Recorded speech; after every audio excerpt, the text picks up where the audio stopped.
You are next. Thank you. My name is Manaf Al-Hajri from Kuwait Financial Center. I have two questions, and I'd like to be brief. The first one is that we have a tendency to use the words governance, democracy, and human rights interchangeably, assuming that if you get one right, the others will all be right. Unfortunately, thinking in terms of the Arab Spring, this is not always the case. And we have seen many instances where democracy can lead to downgrading of many segments of the society, including women and minorities.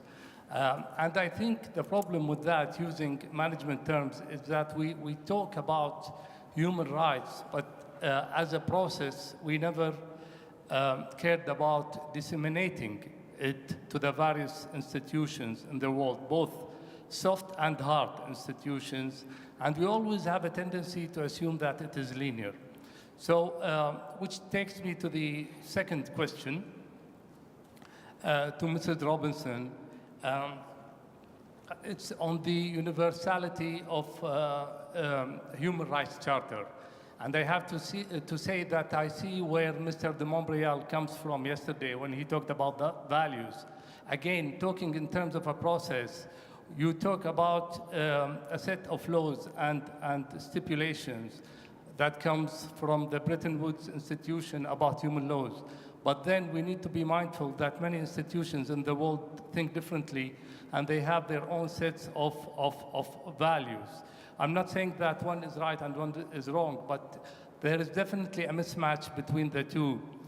And if you talk about the part of the world where I come from, which is the Middle East, and I come from the oil-producing side of it, definitely people tend to look at the Middle East as a highly globalized region simply by dividing the exports, oil exports, by GDP. And they end up with something like 70 or 80%, so voila, they are a globalized region. But unfortunately, if you look at the institutions, this is from being the case.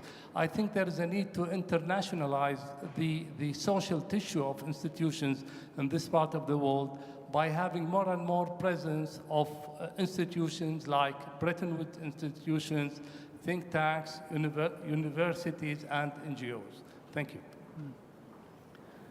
Do you want to take other questions, or will we answer? I think you have to answer the both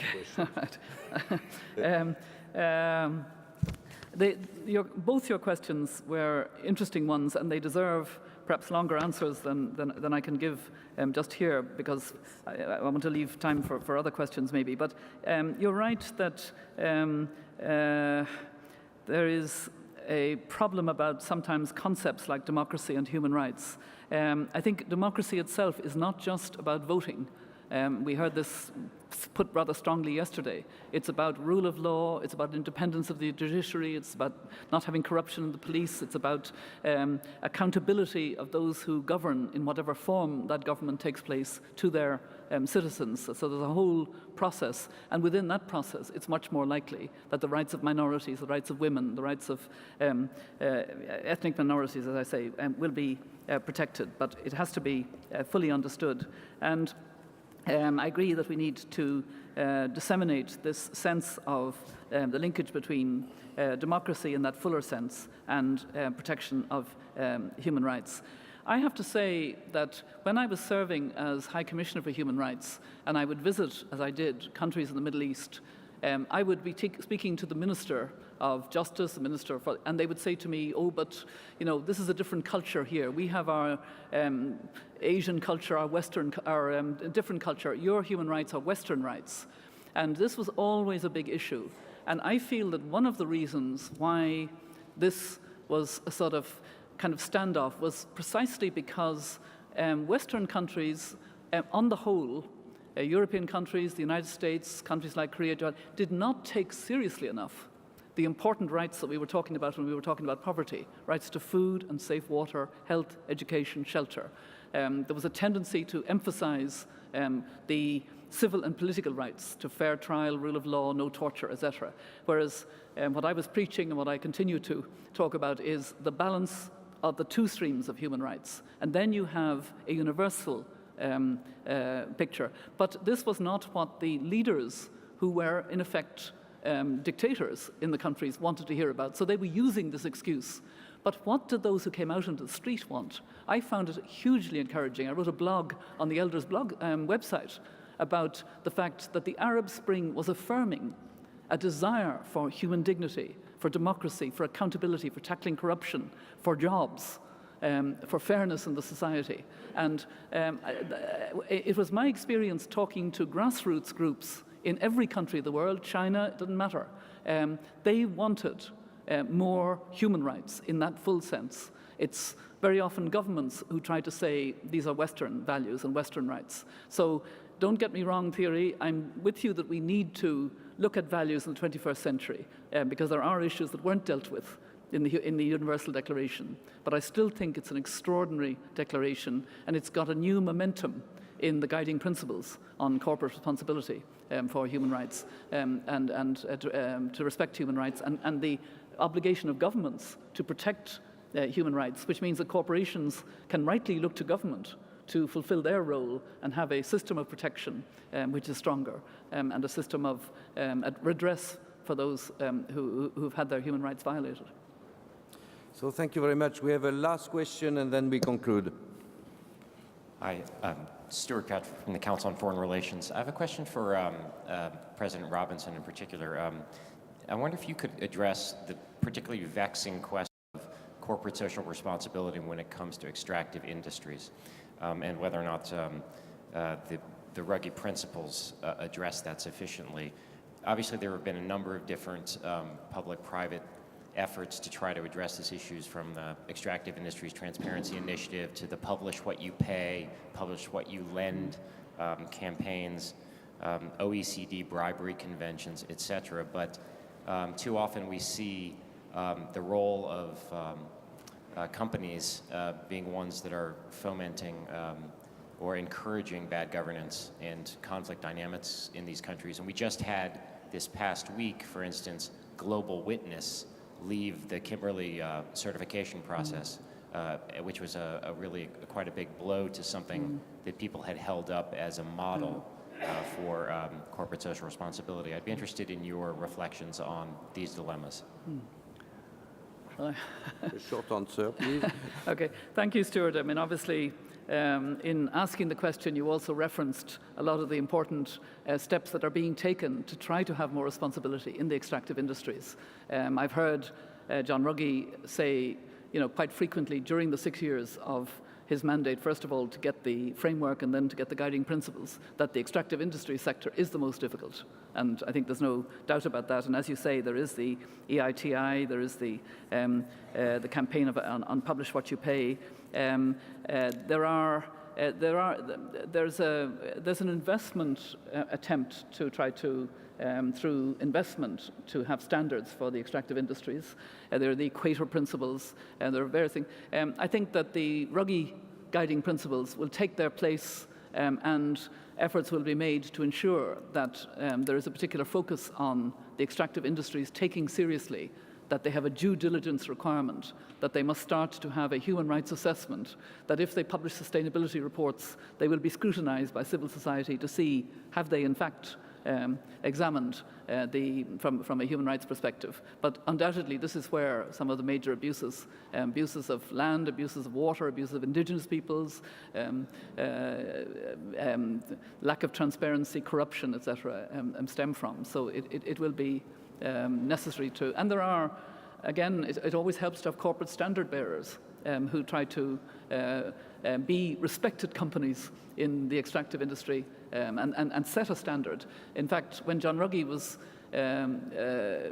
implementing the framework by drawing up the principles, if you like, he drew on the work of the Business Leaders Initiative on Human Rights and other initiatives like the Prince of Wales Initiative, because he said, I now see that these are standards that corporations themselves are willing to be held to. And he wasn't inventing rules that would be too much of a burden. He was trying to be as practical as possible. And it's always helpful to have corporate standard bearers in particular sectors to show what the standard should be. So thank you very much. I think we have come to an end of this you know, I'm not commending the timetable, but if you are very short in your question, maybe. You have a mic? It's coming.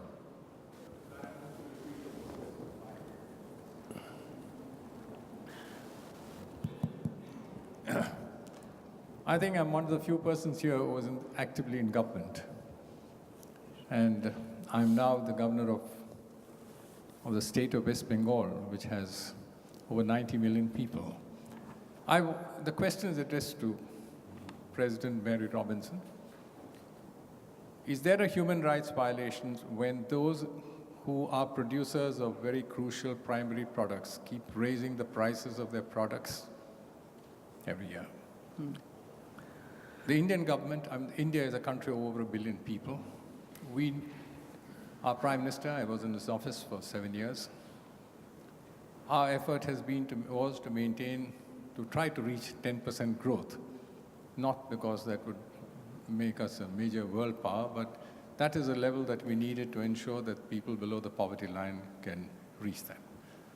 In the last 1 year, 12 months, prices of oil, because I think the biggest problem we face is energy deficit, have gone, I mean, we have had to raise, and I'm talking of West Bengal itself, 11 times in 11 months.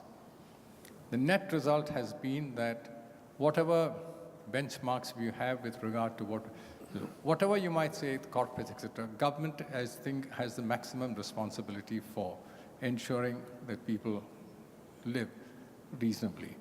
So is there some mechanism by which, because I think we are going back, our 8% growth is slipping because prices of primary products, particularly oil, are going up.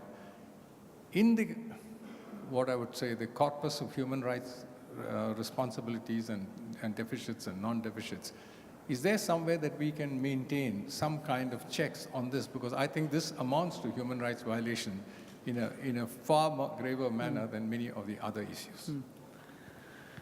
Well, thank you for the question. The chair has reminded me we are very short of time. We're between you and coffee as well, which is important.